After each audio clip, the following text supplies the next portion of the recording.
का होगे?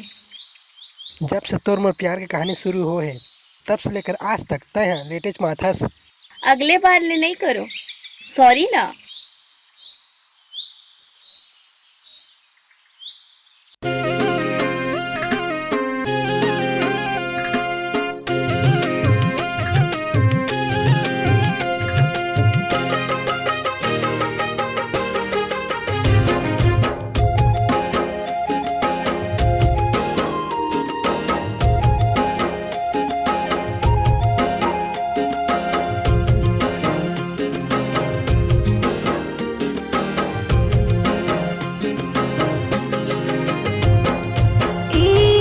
सुघर हवसते मयारो हवस मोर तोला देख के राजा होगे पगली।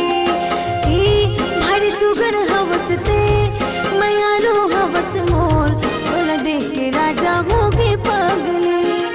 माया तोले ज्यादा हवेगा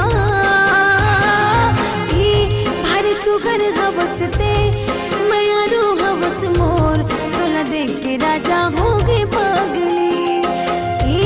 भारी सुघर हवसते मयारो हवस मोर तोला देख के राजा होगे पगली।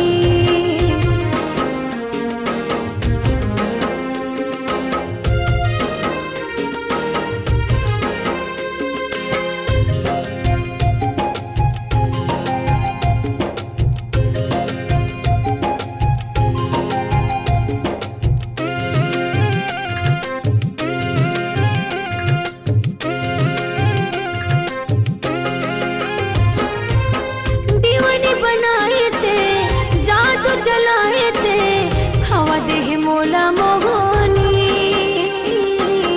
खावा देह मोला मोहनी।